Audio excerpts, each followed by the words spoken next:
on which we are meeting. Oh, somehow that happened. Let me begin again. It is RISCA's practice to acknowledge that the grounds on which we are meeting are indigenous lands. Our offices in Providence are on the ancestral homelands of the Narragansett Nation. RISCA is a committed ally, and as artists, we honor the indigenous people, their ancestors, the culture, and the artistic representation, past, present, and future. We recognize the continued existence and contributions of indigenous people to our society. Thank you, and thank you all for being here. Today, we're going to talk about the State Cultural Facilities Grant Program with a deadline of October 1st. So that's coming up.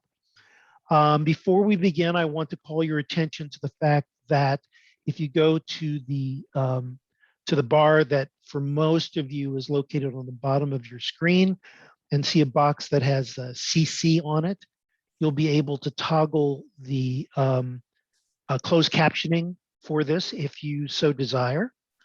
We are, as I mentioned earlier, recording this session, so we'll be able to post this for later reference. I'm going to go through a slideshow that talks about the program and deals with several aspects of the program. I'll walk you through the application. We'll talk about eligibility and all sorts of other kinds of things. We're going to pause frequently during this session to deal with questions and answers. So there'll be opportunities throughout to ask questions while they're fresh on your mind. If, and I'm sure you're all very experienced in this at this point, do have a question, feel free to throw it in the chat. And the chat will be monitored by Molly Dickinson, who will be able to, as we get to the question and answer sections, bring those questions back to life. I'm also anxious for you to meet Molly Dickinson. Molly, please wave. There she is.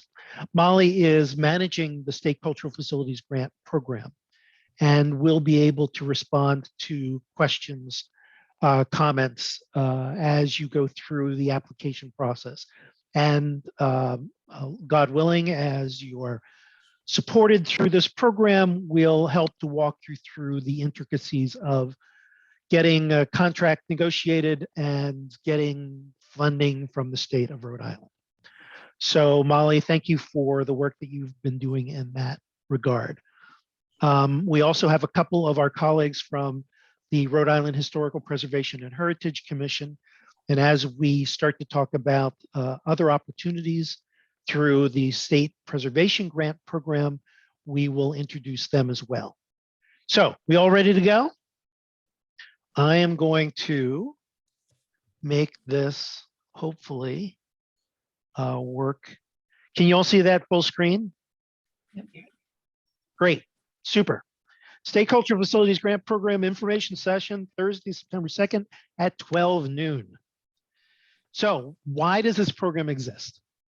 The law established the program that this program, which authorizes the Rhode Island State Council on the Arts to administer a matching grant program for capital improvement, preservation, and renovation projects for public and nonprofit artistic, performance centers, historic sites, museums, and cultural arts centers throughout the state of Rhode Island. Those of you who are around for the 2014 bond initiative know that this is money that has been allocated for cultural facility improvement. And this time around, and we will get into this a little bit later on, we've managed to get the state of Rhode Island to acknowledge that new construction can also be part and parcel of capital improvement for facilities. So we're going to be able to do something in that realm as well. In March of this year, and I think that's actually, come on. Okay, why is it not moving? There we go. Okay, actually in March of this year, the voters of Rhode Island in their infinite wisdom approved $7 million for this program, which includes $1 million for the Rhode Island Historical Preservation and Heritage Commission to conduct its longstanding state preservation grant program, or SPG as we call it around the office. They will be holding an informational session like this on Thursday, September 9th at 10 a.m. That session will be recorded as this session is being recorded. I know, Katie, you're signed in. I don't know whether Sarah's here as well. Do y'all want to say a few words? Hi, everyone. Yep. So we're super excited to be partnering more closely with RISCA on the grant programs this year. They're very interesting because there is some overlap between our programs often in the types of projects that can be funded and the types of eligible applicants. So if you have a project that is a cultural facility and it also happens to be in a historic building, you may also be eligible for a state preservation grant from our office. So our information session to sort of follow up this one will be next Thursday at 10 a.m. So that's Thursday the 9th, and we'll give a brief overview and have Q&A on our projects as well. So look forward to hearing more from you all. And the folks at Historic Pres are charming people, and you should definitely get to know them and the work that they do, particularly if you are working out of an historic structure. Thank you. Okay, public support for this program was pretty darn strong. As you see, 60% of voters approved the Arts Economy and State Preservation Grant Program. And the thing that I found heartening as I dove deeper into the election results is that every single one of the 39 cities and towns in Rhode Island approved this program by a plurality. So no city or town in our state voted a majority against supporting this program, which is great. So we're grateful to the citizens of the state for understanding and recognizing that this kind of support to arts, culture, and historic organizations is an important part of what living in Rhode Island is all about. So what is a cultural facility? RISCA defines a cultural facility as a building which shall be used primarily for the programming, production, presentation, exhibition of any of the arts and cultural disciplines. These disciplines, and there's an extensive list here: music, dance, theater, creative writing, literature, architecture, painting, sculpture, folk arts, photography, crafts, media arts, visual arts, and programs of art museums. These are all what goes into defining a cultural facility. There are some buildings that are owned by cities or towns. I'm thinking, for example, about the Blackstone River Theater in Cumberland, Rhode Island, which is owned by the town of Cumberland, but is leased by the Blackstone River Theater, and through which they conduct cultural programming exclusively in that building. That would be defined as a cultural facility. And as I mentioned earlier, we're also considering new construction as something that can be supported through this grant opportunity. Again, feel free to drop questions into the chat, but we're coming up on a question and answer period, like right now. Great. Okay, so does anyone have any questions about whether or not you are a cultural facility? And I'm going to bounce back to this earlier slide. I actually do. And if you can identify yourself and your organization and then ask your question, that would be great. All right, my name is Jose Demora. I'm the president of the board of Cape Verdean Museum. Obviously, I'm representing the Cape Verdean Museum at this meeting. And my question is, you said new construction, because we actually have a campaign, a growth fund campaign going on with the community. And as this is a matching grant, would we be qualified, because we just actually purchased the building and the grant is ongoing, so we don't lose the property. So would we be qualified for this as well? So how would you in this context define new construction? We bought the building, of course, as the building's 100 years old. So basically, we're remodeling it and have to basically rebuild it from outside in. Yeah. Outside. So I mean, it sounds to me, and I'm going to also ask my friends from Historic Preservation to weigh in here. That sounds like a renovation and reconstruction project, not a new construction project. Okay. Yeah, but would we still qualify? Yes. Okay. Yes, you would. That's my. And it's for the display of of Cape Verdean art and Yeah, culture. it's a museum, it's a Cape Yeah. Verdean museum, and we cover the whole Cape Verdean experience from, you know, from the beginning of Cape Verdeans arriving in the United States, as Sure. well as the Cape Verde Islands. I do want to make a distinction, however, between an historical museum, which is, you know, more about the presentation of historical information, and a cultural museum, which is one that exists for the display of art and culture, whether it's culturally specific or broadly and generally.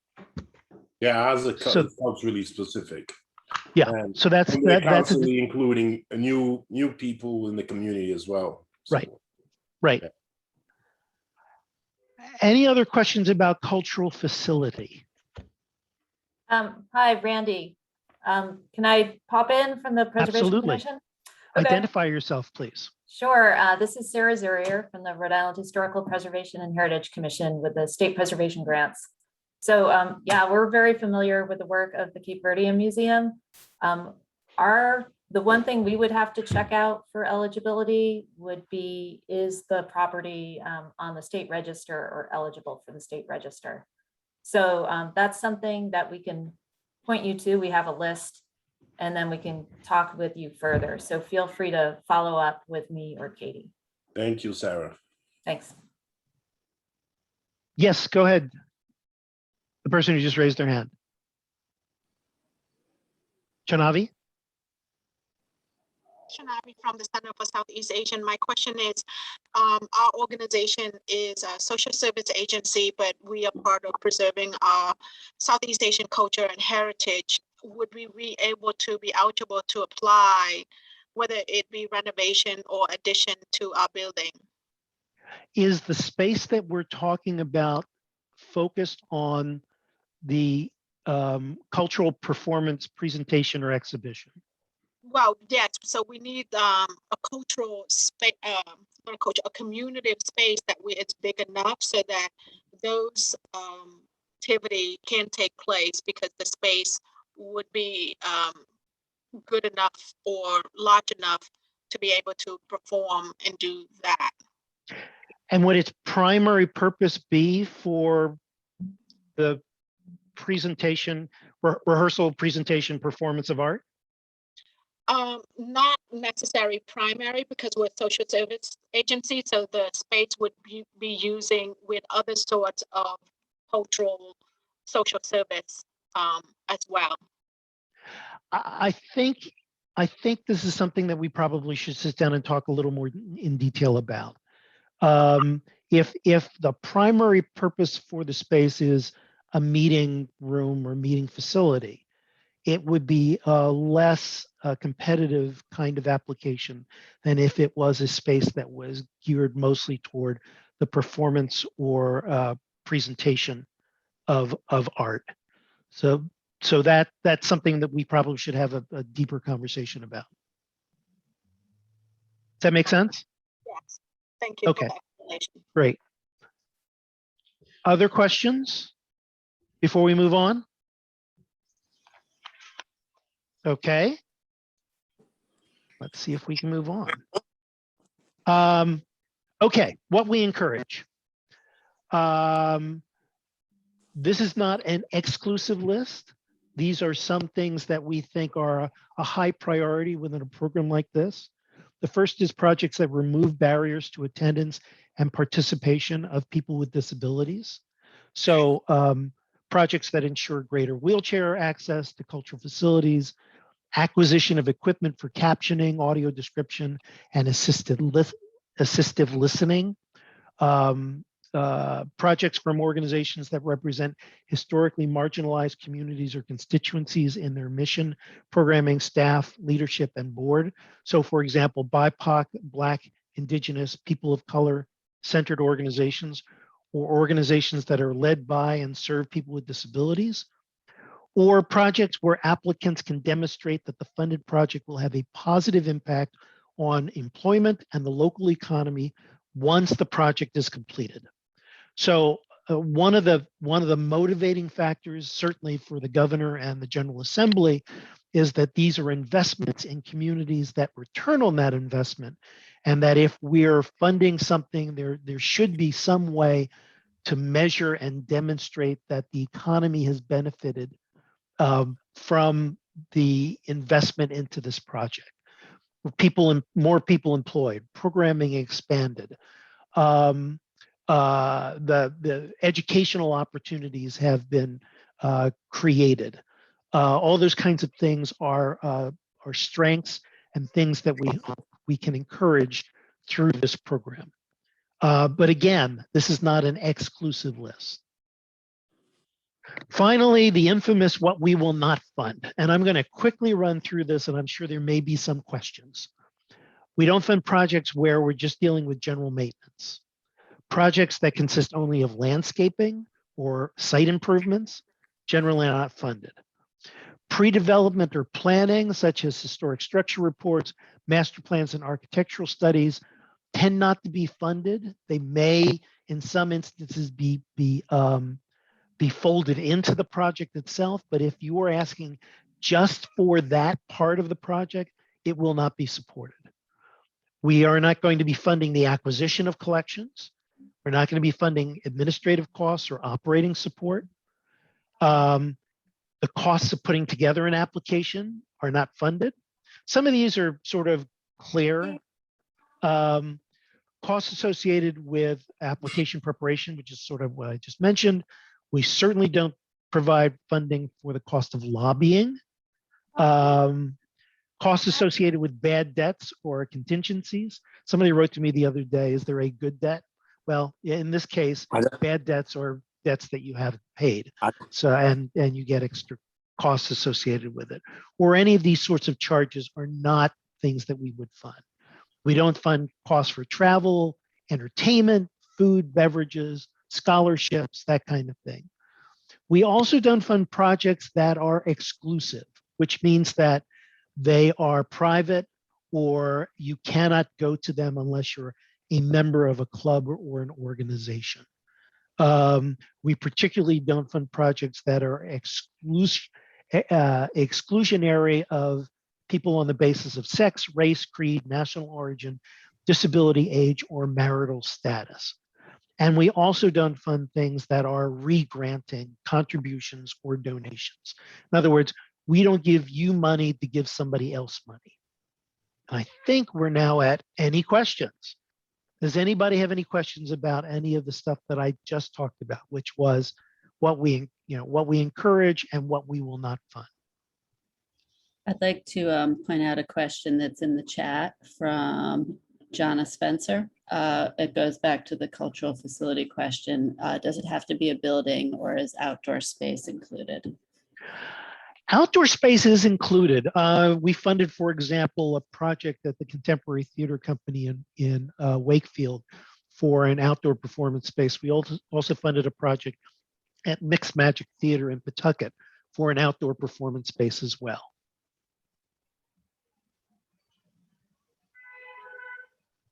Other questions about what we will or will not fund? Okay, moving on. Are you eligible to apply? So you are eligible to apply for a grant if you are a 501c3 nonprofit cultural organization which leases or owns your own performance or exhibition space. So there are people who will continually come to us and say, I am registered as a nonprofit organization on the Rhode Island Secretary of State's website. Can I apply for a grant? And the answer is no. In order to apply, you need to be a 501c3 nonprofit cultural organization identified as such by the Internal Revenue Service of the United States government. That is hard-coded into the law that established this granting opportunity. So it's not something that we have any leeway in. And I'm happy to respond to questions about that as we get to the next slide that has a big question mark on it. Are you eligible to apply? City or state facilities cannot apply directly for support, but nonprofit entities operating in city-owned structures are eligible to apply for identified areas within these structures specifically designated for the production, presentation, and exhibition of the arts. So there's a picture of the Blackstone River Theater. I mentioned earlier that the town of Cumberland owns the building, but it is leased by the Blackstone River Theater for their cultural programs. There may be other examples across the state of city or town or state owned facilities that that you are operating a cultural program or activity in. And that's just fine as long as you have control of the space, as opposed to having control of the space maybe 3 or 4 nights a year. If the applicant received a previous state cultural facilities grant, the applicant must have completed and closed out the project in order to be eligible for an additional state cultural facilities grant. So if you're thinking of applying October 1st for this opportunity and you have a grant from us and it is still open, you may not apply at the October 1st deadline. And what do we mean by closed out?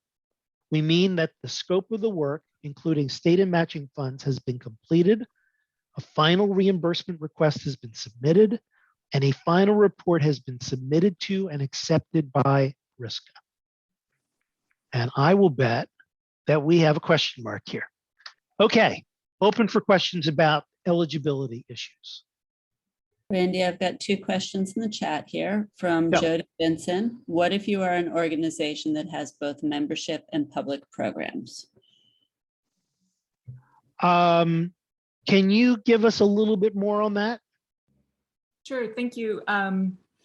This is Jody. I'm with What Cheer Writers Club. We're a nonprofit, but we are membership based, or our members do pay kind of low cost dues.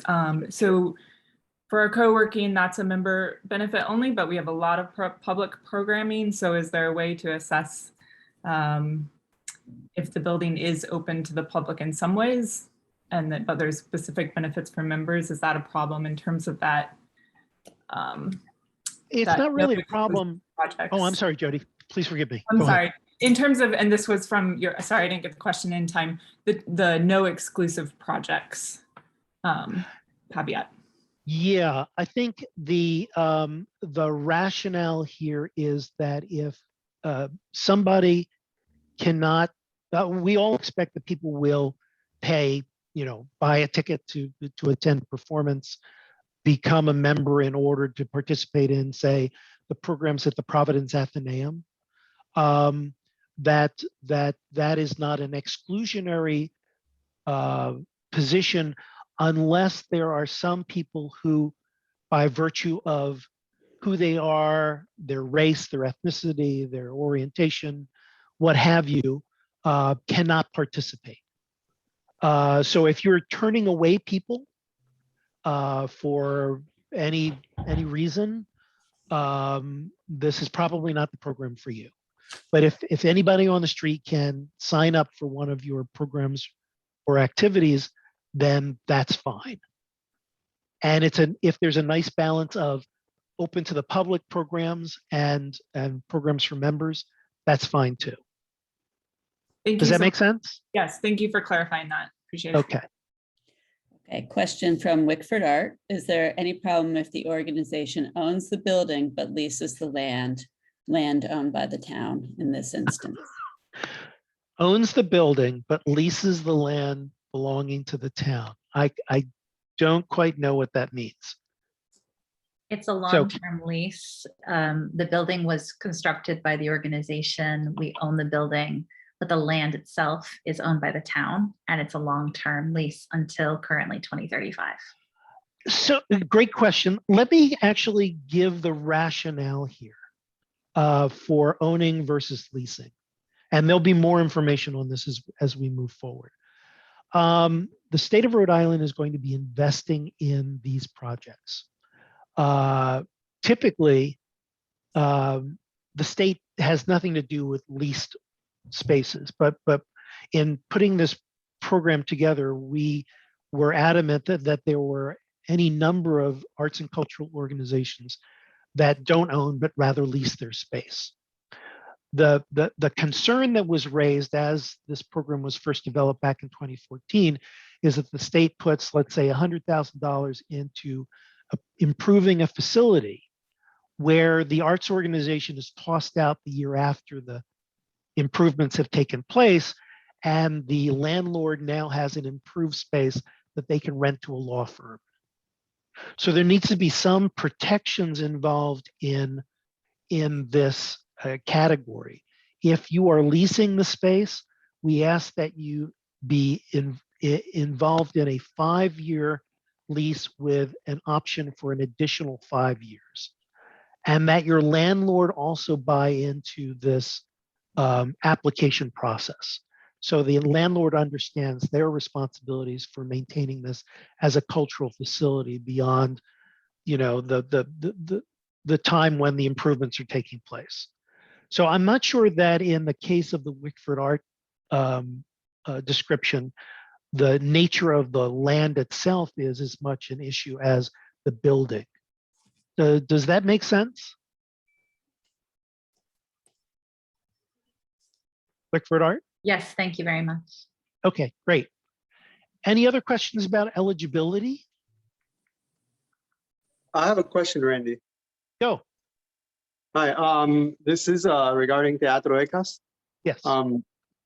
So when you say that previous funding, the project has to be completed, like I believe in Teatro ECAS in the previous round of cultural facilities received funding for lighting and some other technical equipment. Yep, that you're all done. That was purchased and installed and it's all done. You're all done. Okay, so that technically means that the project is closed. Yes, you're done and eligible to apply at the October 1st deadline. Correct. Thank you. Okay. Any other questions before we move on? Super. And speaking of Teatro ECAS, here we go. Matching dollar requirements. This is a fun section. So in accordance with the law, all funds are to be matched on a 1-to-1 basis. For the State Cultural Facilities Grant Program, we've defined a portion of that match may be in-kind contributions of goods and services. So typically on a 1-to-1 match, every dollar we grant to you, you have to match with a dollar that you have raised on your own. But what we have said is that under certain circumstances, a portion of that dollar that you have to raise on your own can be the contribution of goods and services, which have a sort of monetary value attached to them. We've taken this one step further, and you know, this is a hat tip to our friend Ricardo Fitzwiley at Mixed Magic Theater, who has advocated for the smaller arts and cultural organizations and the challenges that they have raising cash dollars in the community. So in order to encourage small and meaningful applications for capital improvement projects, this time for the first time, requests of $100,000 or less may be matched entirely through in-kind contributions. And for requests over $100,000, 25% of the match may be through in-kind contributions. In that, no more than 10% of the matching funds may be used to pay a member of the grantee organization for time devoted to managing the project. What that means is that if you have someone on your staff, and small and medium-sized organizations usually have very small if limited staff or even volunteer staff. If you're paying somebody as a staff person, 10% of the matching funds can go toward paying the person who is overseeing this project on your behalf. And we can get into a little more clarification about that as we move forward. More on matching dollars. Matching funds must be in cash or documented contributions or binding pledges. Funds appropriated by the state of Rhode Island, either previous grants you've received from us or state preservation grants, cannot be counted as part of the match. Matching funds may not include operating funds, which means that we're talking about money that was specifically raised for this and not for the operation of the organization. And matching funds may be expended in advance. However, state funds may only be expended on activities occurring after the grant award agreement is fully executed. What does that mean? That means that if you receive a grant from us in this October 1st go round, it will have a start date of either December or January. You may have raised money for this project before the December or January, and you can count those matching funds toward this project. But the state money can only be expended once the project is underway. Usually the state money that you receive is on a reimbursement basis, and we can go a little bit more into this. And I'm going to ask Molly Dickinson if I said anything correctly. I think that's right. Though it is a reimbursement program. So you have to pay your expenses first and then submit them for reimbursement and wait for the state to reimburse them. So one of the rationales of the matching funds is that if you have 50% of the project cost in hand, it gives you adequate cash flow to wait for the reimbursement. Great. I think we're coming up to two other really important issues. Minority and women-owned businesses. So the state has a law that says for any project that the state invests in, a minimum of 10% of the value of the project, not just the grant, but the project, should be targeted toward the participation of minority and women-owned business enterprises. The state has an office of opportunity that tracks organizations, minority and women-owned businesses, and has a database of them. And we are encouraging you to, once a grant is awarded, avail yourself of the contractors that are available through that program and do the best you can to ensure that a minimum of 10% of the dollar value of your project is spent on minority or women-owned business enterprises. There is a link, and Molly can drop that link into the chat. That is the directory of vendors that I just referred to. And we can help you with these issues as well, or direct you to the people in the state office of minority business enterprise that can help you attain that minimum of 10%. All state cultural facilities grants must comply with the minority and women-owned business requirements and participation. And we're happy to answer questions about that. But there's also one other thing, and this is written into the language of the law, and it is prevailing wage.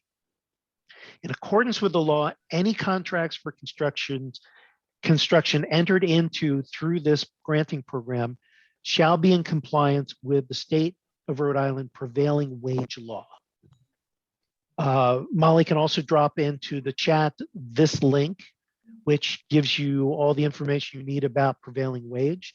That basically means that any laborer who's involved in these projects are paid at the state prevailing wage. Prevailing wage commitments will be for the amount of the award plus the match, not for the entire project. So if you get a $100,000 grant and are responsible for a $200,000 project, the prevailing wage is for that portion of the activity. One more slide, and then we're to the question marks. If you're applying in the October 1st deadline, you can apply for up to $250,000. Again, we have about $2.5 million to distribute at this application deadline. I anticipate we will get a lot of applications. We will do the best we can to respond to your needs, which are a reflection of the requests that you give to us. But please understand that while it is our intention to maximize the economic and cultural development potential of all these grants. Some grants will be awarded at less than the requested amount. And we will also make special efforts to ensure that the broadest possible geographic distribution of grants are taking place throughout the state. And with that, we're at questions. Okay, in order, I have a question from Kelly Reed about new market tax credits. Kelly. I thought we had put new market tax credits behind us, but go ahead. I actually have two questions. So we just found out, so new markets were released yesterday, and the CDE that we were paired with did not get new markets. However, we may have another avenue, and so we'll know within the next few weeks if that will work out. If we get new markets, we have to set up a second entity, and all of the money is funneled through that second entity and then comes back to our books. Yes. Does that affect the way state funds would work? We did this for the Waterfire Arts Center project. So we're familiar with and will be able to accommodate that Okay. Configuration. I'll use configuration in the kindest possible way. Okay. That's yes. Oh, believe me. Okay. Thank you. And then a second question is about prevailing wage. So let's say, so you're saying that the amount of the award, prevailing wage would kick in for that amount. And the match. And the match. Yes. I know that for EG, the prevailing wage has to work for a discrete project separate from the whole. So for example, we wouldn't be able to say that we would spend $200,000 on windows, and the windows could be prevailing wage, or they could be installed by, or whatever, because they would consider windows to be part of our entire construction project. But what would happen for CDBG is that we would have to completely finish our project, 100%, everything is signed off on, and then we could apply for money for, let's say, landscaping or something that would be a completely separate contract. And then prevailing wage would kick in for that separate project. Is that the way this would work as well? Wow, I sort of understood what you were saying.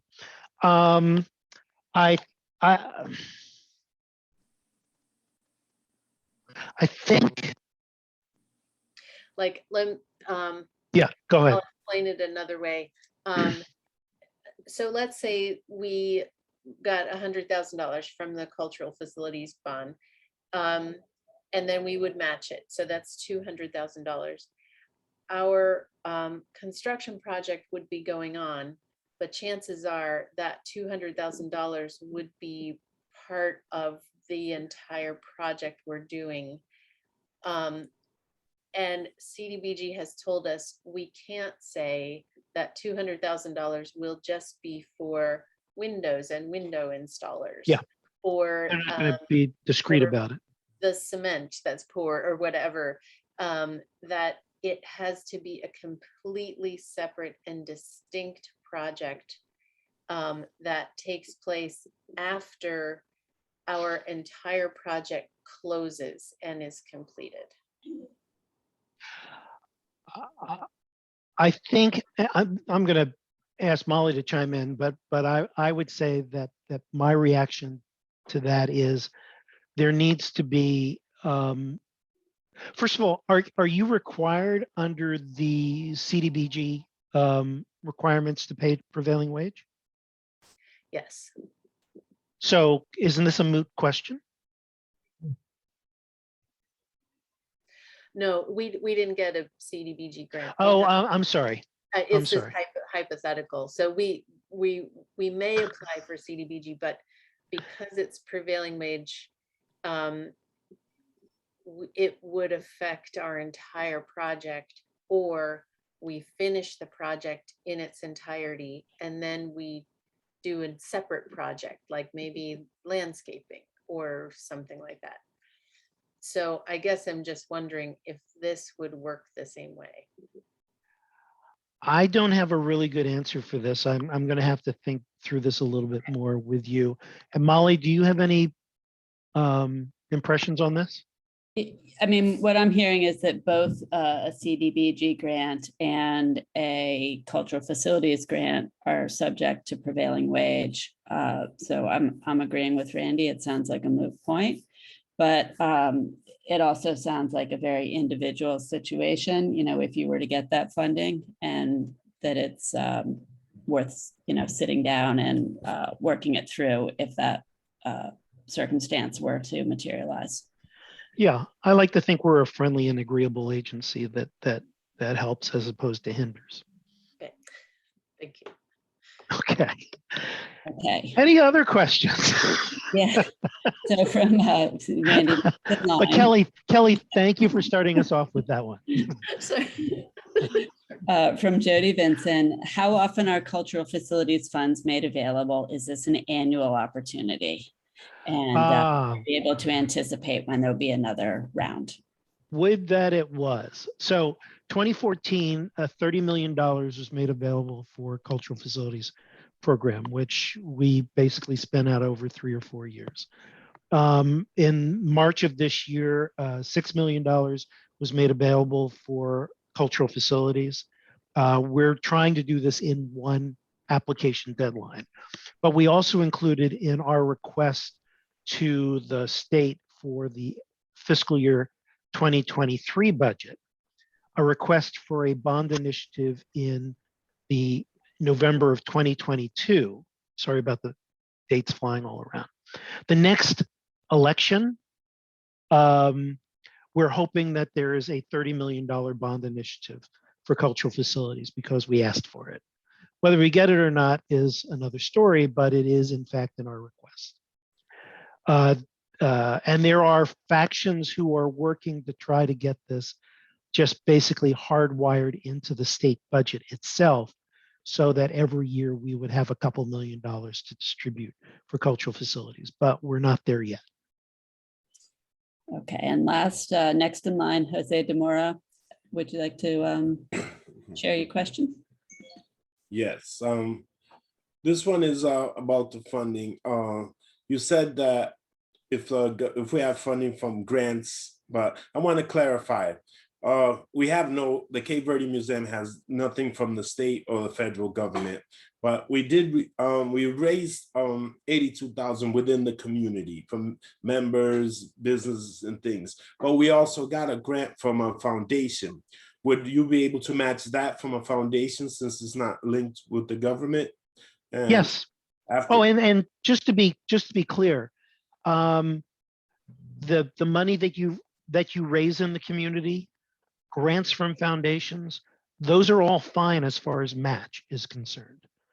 You just can't match these state cultural facilities grant dollars with other grants that you get from the state or from the federal government. All right, and to build on that question, for example, our whole project is going to run us about 300,000, and that's why I'm hoping, because right now we're about at 132,000. So so that's a great possibilities of us applying and asking for that match, correct? Yeah, absolutely. All right, thank you. I'm sorry to keep asking. Oh, no. That's why we're doing this. Thank you. Here. Thank you for the question. Yeah. Molly, anything else? Molly, is there another one? That's all I have. Anyone else? Anyone else have a question about what were we talking about? Matching dollars and stuff like that? Okay, moving on. Submitting an application. So we are using, and some of you are already familiar with, the online grant application system that the State Arts Council uses. We're going to be accepting applications through the system, And you will, if you're already set up on the system, you just log in and you will see the opportunity on the apply page. If you have never used the system before, you go to this create new account button here and click on that and set yourself up with an account. Once you're registered, you'll be able to start work on the application.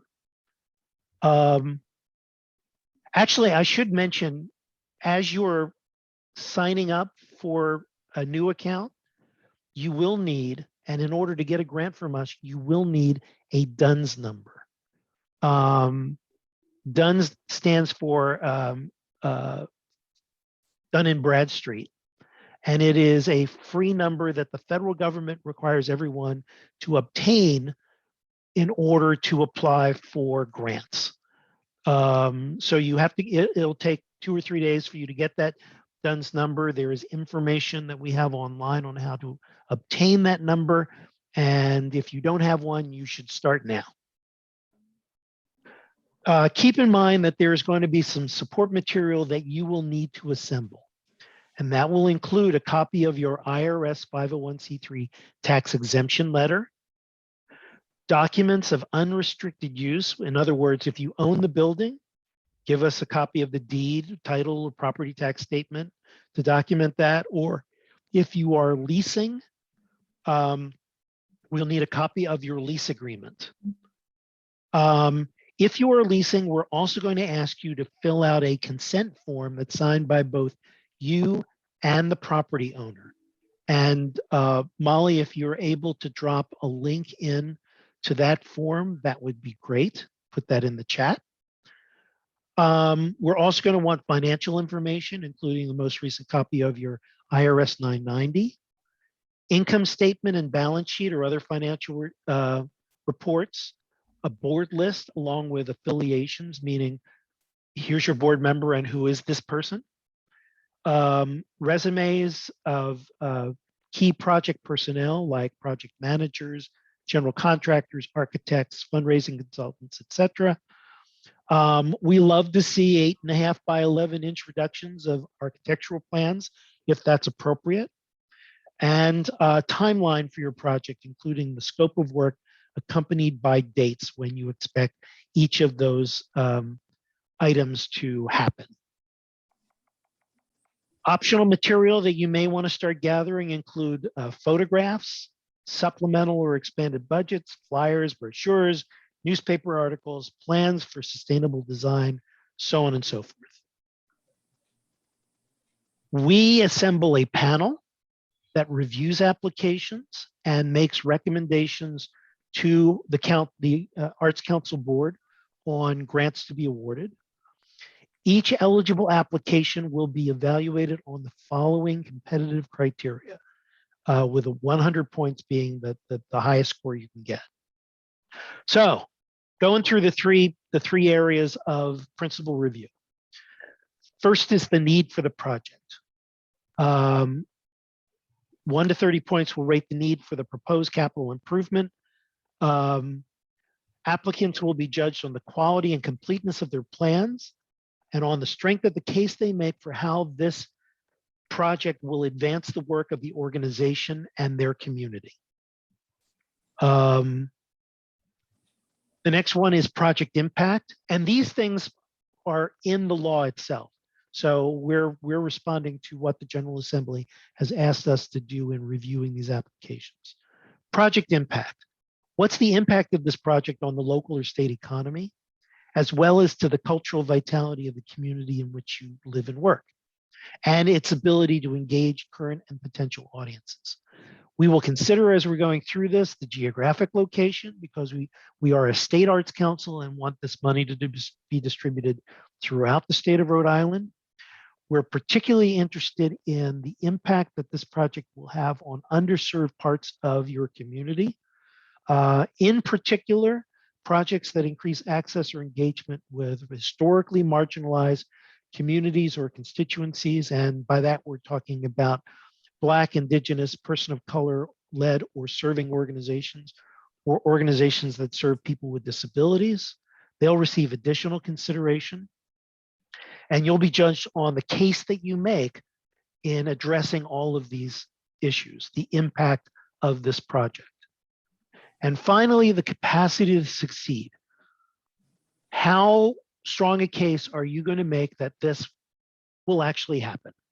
And we've all been involved in projects where it has the greatest of intentions, but at some point it just ain't going to happen. In this regard, we're going to ask for you to provide us with information that gives us a sense that you'll be able to raise matching dollars, that you'll be able to plan and carry out a project over a 12 to 24 month period or beyond. Projects that can start earlier than 12 months are given additional consideration. We're going to look at your project plans, your budget, your income and matching fund statement. We're going to review the information you provide us about your organization's strength and your capacity to succeed, and whether you've had any experience in doing any of this kind of stuff in the past. So, any questions about any of that?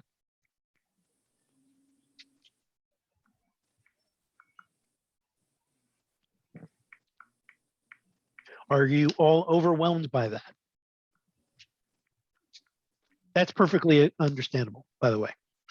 But that's what we're going to be looking at as we're reviewing the application. And you'll see as we go into the application itself, what that will look like.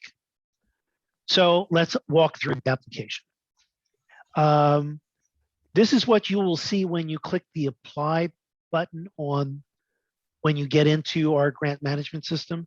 And this is where you would go. The 2021 SCFG State Cultural Facilities Grant, RISCA. And when you're ready to start the application, you will click this little blue button here that says apply. And now I'm just going to take you through a couple of pages that show some of the questions that we're going to be asking in the application itself. So this is straight from the application.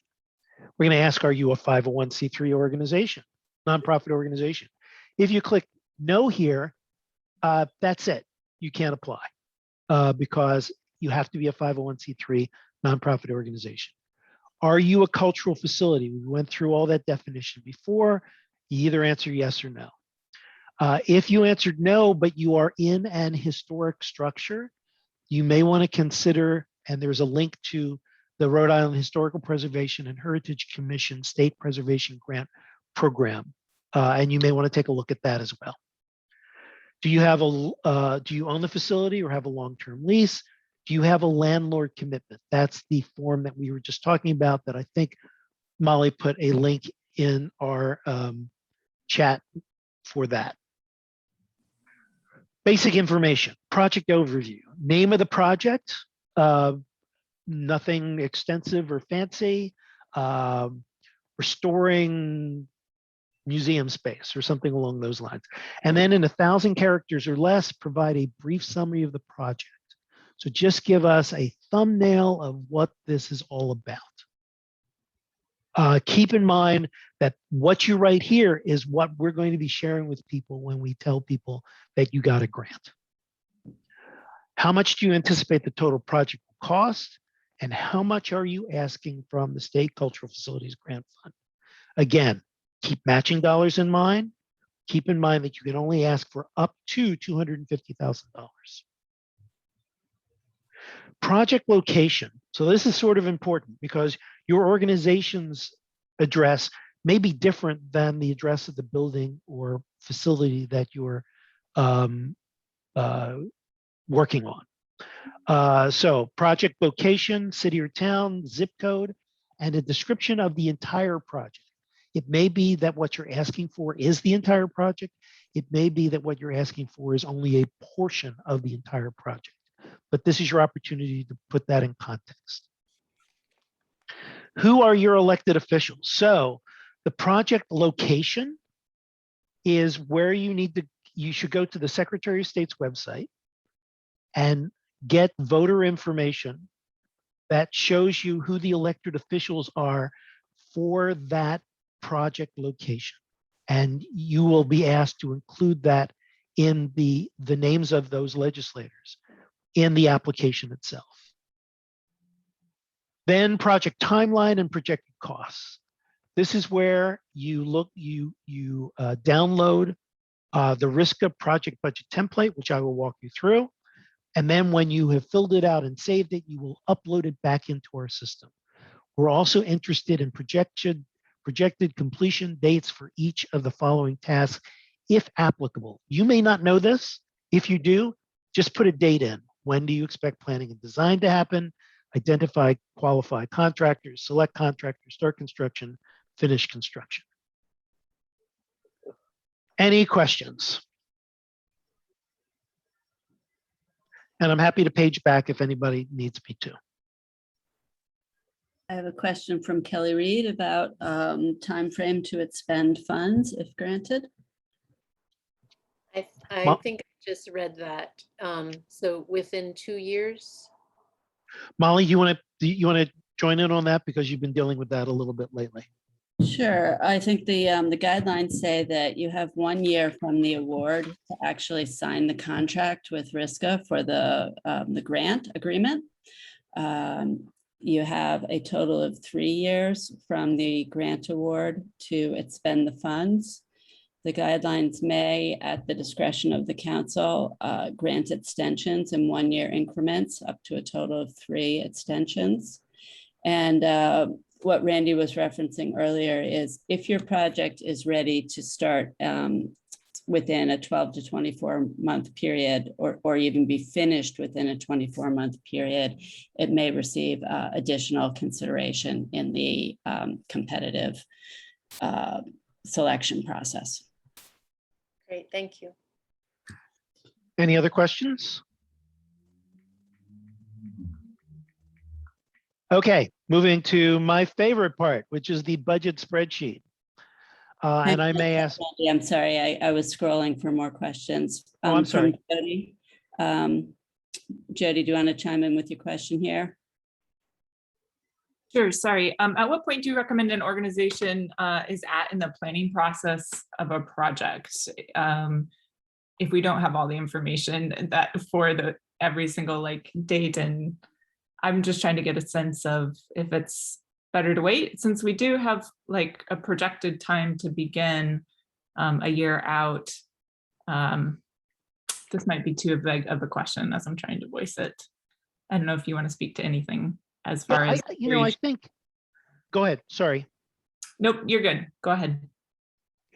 And Molly, you may want to contribute to this as well. I think if you have the project defined, let me take one step back and say, the panel that reviews these applications will respond favorably to projects that are, I'm not going to use the word fully realized, but have the pieces in place that we understand what we're investing in. So it may be that architectural plans aren't necessarily completed, although your project may be stronger in the competitive process if they are.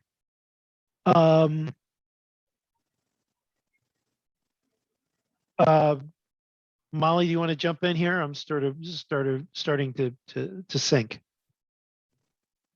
Yeah, and looking at the whole round of grants from 2014 in multiple cycles, there's a lot of variation here at what point people apply. So there isn't any one size fits all answer there.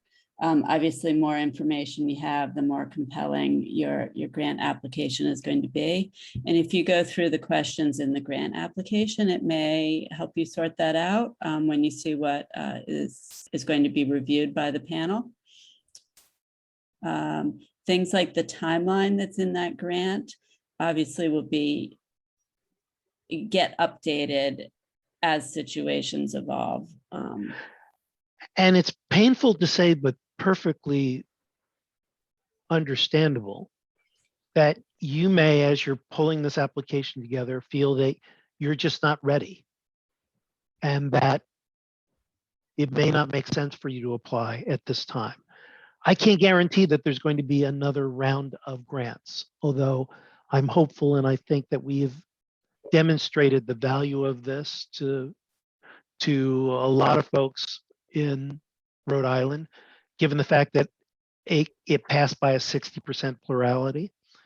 But it may be that you're just not ready. And if you're not ready, it's better for you not to put an incomplete application in than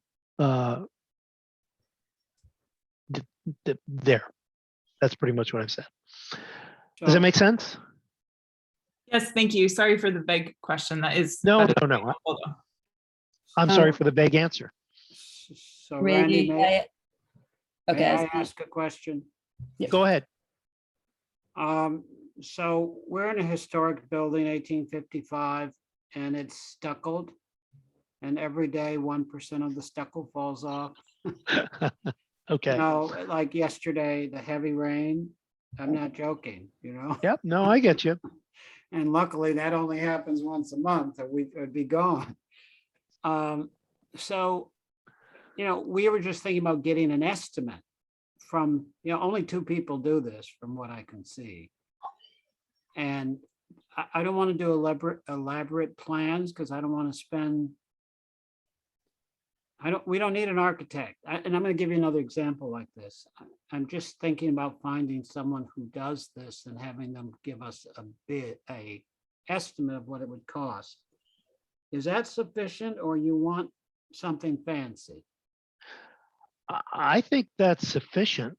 Molly, do you have any reaction to that? It can be as simple as that. I mean, that's a very simple a project. It's not renovations with multiple components. So I think that's easy and compelling. Okay, so let me give you another one. So our door, when you come in, our 1855 building, probably in 1959, they put in a big nasty glass door. And there are 2 doors and they're very awkward. And once a month, someone comes in a wheelchair or a baby stroller once a week and have to run over and help. So we really would like to get these doors, you know, friendly. Yeah. Do we, and I have an estimate, but do I need do I need drawings? So let me say 2 things about that. First, our pals at Historic Preservation love projects like this. 2, and this goes for everyone involved in the State Cultural Facilities Grant Program. If you receive a grant from us, you are required to obtain a letter from Historic Preservation approving this project, particularly if you are in an historic structure. Yes. If you're not in an historic structure, it's really easy for Historic Preservation to say, we don't have any problems with this. Katie or Sarah, do you want to chime in on this?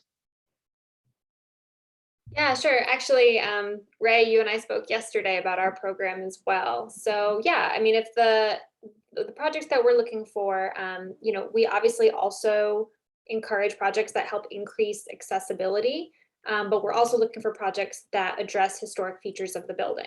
So if the doors in question are historic, we're going to be looking for a way to achieve that accessibility while also preserving the historic features. If they're not, or if there's something that we could do to, you know, put on a door that is more in keeping with what would have been there as a historic building, we would also look into something like that. So there are definitely options there, and it's definitely you know, a property that is potentially one of the rare ones that actually is eligible for both programs. Yeah, but Ray, if you wanted to put a door in like they have on the Starship Enterprise, you're probably going to get turned down by Historic Preservation. Right. Randy, you forget I served on the Historic Commission for 7 years and I have taste.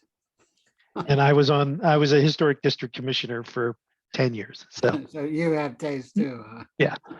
We love it when historic preservation commissioners are involved. Excellent. Randy, you have a question here from Joy Elvin with the question about the Rhode Island Marine Archaeology Project. Joy? Hi, can you hear me? Hi. Yes, absolutely. Okay, my question is, we're looking to do some work with our Maritime Museum, but because our Maritime Museum is up three flights of stairs, we're actually looking at doing a public education interpretation program actually in Newport. Now our office and our museum is in Bristol, but we want to tie the two together because they're both linked to these projects.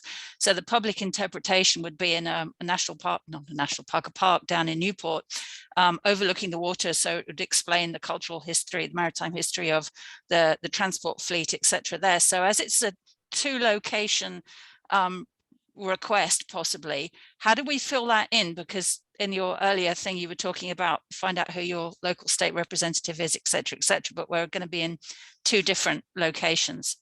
Well, let me begin by raising the question that you do have the word museum in your title, but you're not an arts or cultural museum. I mean, cultural in the sense that, well, let's just put arts in play here. I'm not sure that you meet the eligibility requirements first and foremost. Okay. Because as a maritime museum, you're dealing with history and of maritime commerce. Well, I mean, it's maritime cultural history. I understand that, but we were quite clear in the eligibility requirements about what a cultural facility is, and it's about the presentation and exhibition of art, and art defined through a number of different arts disciplines. Okay. All right. That Okay. answers that question. Yep. Thanks. Okay. Other questions? I'm going to move to then the budget spreadsheet. And actually, Molly, I'm going to ask your help paging through this because this is where you have done a significant amount of work. Okay, one sec. This is to remind you as Molly's getting ready, this is the budget spreadsheet that you will download from the application. There's a link in the application. You will fill it out. It's an Excel spreadsheet. You will save it, and then you will upload it. And I will also point out that it has 3 tabs at the bottom. The tab that we're in now says Project Application Budget. The second one is Funding Worksheet. And the third one, which you will not fill out at this point, is the Final Report. Okay. So we're now on the Project Application Budget tab. Okay, what can I help you with? Can you just walk people through how they would fill this out? Sure. So in estimating what your project would cost, you would start with the total cost of a particular item. And then antenna and satellite system. Being high schoolers, we've never had. Sorry. Then you would specify whether you're asking the state to fund that portion or matching funds, and whether your match is from cash or in-kind assistance. And then when you think that aspect of your project might start or finish. So there's room to break that out in multiple lines if it's an involved project, or it could be a simple 1 line. And then as we scroll through different aspects, I mean, not every project is going to have site work. Not every project is going to have interior work. So you're going to use the sections that are applicable to your project. Okay, and then down at the bottom, it does an automatic summary of those costs from above.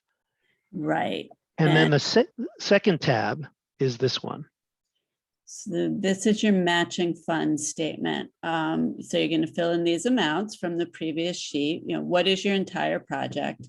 If your project is going to cost $500,000, but you're asking $100,000 from the state and $100,000 in matching funds, you're gonna specify that there, or maybe it's just a straight state request, match request. And then where are your matching funds gonna come from? And obviously, the more detail and more commitment you have here in matching funds, the greater you demonstrate your capacity to succeed here and fundraise effectively. And is it fair to say that these are matching funds that you either have in hand or you anticipate receiving? So they're sort of like a projection of what you may be raising and from whom? Right, and you can see her status. So if something is pledged but not in hand yet, that can be indicated. If you're applying for a grant, either through a foundation or something like the block grant, CDBG grants, and you're waiting, that can be indicated as anticipated. If you're planning to run a fundraising campaign, so all of those things can be indicated. Okay, and then this is the final report tab, which you would not be filling out at this time. Yeah. But basically, this is what happened. What was the approved budget? What did it actually cost to build? Then how was the matching dollars expended in cash and in kind and the cultural facilities grant funds? Mhm. Okay, any questions? We are near the end. I have one. Go, Jose. Sorry, I'm supposed to be leaving, but I don't want to miss any of this either. It is spellbinding, isn't it? Yeah, no, I'm excited about this as it comes at a perfect time. But like with our matching funds, does it matter that we started this campaign last November and it's ongoing, raising money for this project? So that will be all included with the matching when we're asking you to match, and not necessarily from October 1st to forward, right? That is my impression. Molly, are we on the same page with that? Yeah, I mean, if you already have money pledged or even in the bank and you're reserving it for this project, that puts you in a great position. No, we opened an account just for this project for donations. All donations coming in. So we'd be able to print out everything that came from PayPal, from Cash App, the ways people donated. Awesome. And then we could ask for a match for those, correct? That sounds great. Yep, perfect. All right. That's my main question. And for example, we plan to have this project done by the middle of next year, so that's fine. Correct? Great. Yeah, Right. and I think maybe what you're thinking about when we talked about which portion of the project could start ahead of the signed grant agreement, as opposed to which fundraising could be done ahead of the grant agreement. So having the matching funds in hand at the time of application is fabulous. Okay. If you receive a grant award, you can start the portion that would be paid for out of your matching funds immediately. And then once the grant award contract is finalized, you would be able to start the state grant portion. Yeah, so you'll be able to reimburse us for the money we've already spent, correct? Yeah. No, to continue on with the project, because we're going to need all that to finish the project, basically. Well, no, we will reimburse you for what you spend after the project contract has been signed and the work has begun. All right, because we already started the work with that. Okay, I think we need to talk to. Go ahead, Molly. That's more detailed conversation. If you've already started the work, then that can't count towards this application yet. Okay. We can talk about that directly. Okay, that's fine. Yep. Okay. All right. Kelly, you had your hand up. Yes. So for the budget, let's say that our entire project costs X millions of dollars, and from the state bond, we're applying for a discrete project within the bigger project. Is our budget the discrete project or the entire cost of the project? Molly, I think I have an answer to this, but what do you say? You have a line in the worksheet that says, what's the total project cost? So Kelly, that would be your big project. Right. And then within it, it says, what is the grant project? So that's where you're going to say the grant project is the smaller chunk with the request for the state funds and the matching funds. Great. Okay. Thank you. That's what I thought as well. Okay. Other questions? Okay, we've just got a couple slides left and we set aside an hour and a half for this and we're coming up just fine. Okay, about the building. What is the square footage of the space being renovated? What's its general condition? Are you currently leasing the project building? Who currently owns the building? How many years on the lease and how old is the building in years? Relatively straightforward. Need for the project, current use of the building, what is the building currently being used for, and the importance of the project to the organization and its mission. These two questions help to address the first review criteria, the need for the project. Project impact, this is the second review criteria. Contribution to the local and or state economy by doing this project. Contribution to the cultural vitality of your community, and what steps are you taking to engage a broad and diverse community? And then capacity to succeed, which is the third review criteria. You upload your IRS determination letter and you tell us a little bit about the financial health of your organization and provide us with a variety of financial reports, all of which I described earlier in the support material you need to gather together. Finally, timeline. Applications are due October 1st. October 1st is when the system shuts down at midnight. So if you have not clicked submit by that point, you're done. The application has not been submitted. The application will not be considered. Applications will be reviewed in mid to late November. The council will meet to approve grants in mid-December. We'll let you know before the end of the year whether or not you got a grant. And then we'll have a public announcement with our friends at Historic Preservation, probably sometime in mid-January. And that's the end of the presentation. Any questions? So Randy, if we have our matching money. Okay. And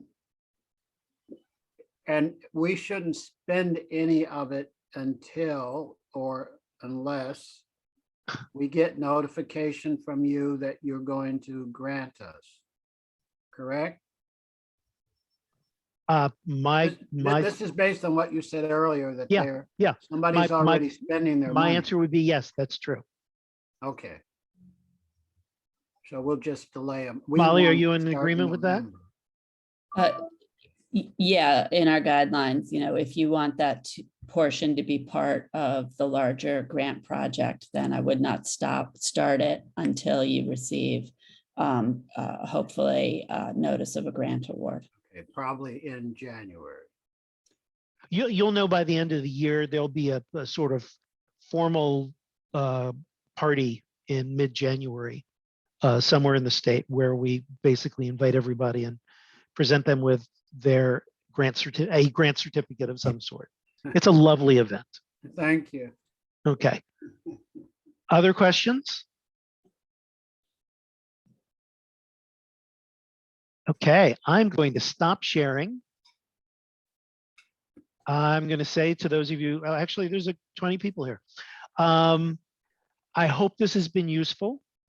This is not where the information ends. If you have specific questions that you want to explore, Molly Dickinson can be reached. I can be reached. Our emails are on the RISCA website. Molly, if you want to drop your email into the chat, that would be great. And we will be taking the period between now and October 1st to help you put together the most competitive application you can put together. Any final words from our friends at Historic Preservation? Plug for your upcoming session? Yeah, hi, everybody. This is Sarah again. So we hope you'll join us on September 9th, and we'll do our information session, bring your questions. In the meantime, you can always get in touch with me or with Katie, actually, as the main point person for state preservation grants. And we'd love to see an email of intent. So if you're starting to think about what your grant application should be, if you're eligible, or run some different ideas for projects by us, and we'll give you some immediate feedback, and then we'll see you on the 9th. Okay. Thank you all for participating in this. And we hope we haven't made any of you crazy. And Jody, if you want to just drop us an email that says, here's what we're thinking of doing, that would be great. And here's what we're thinking of requesting, that would be great too. It's just for planning purposes, but it is not required. It's just strongly encouraged. Thank you, everyone, and have a great day. Take care. Thank you.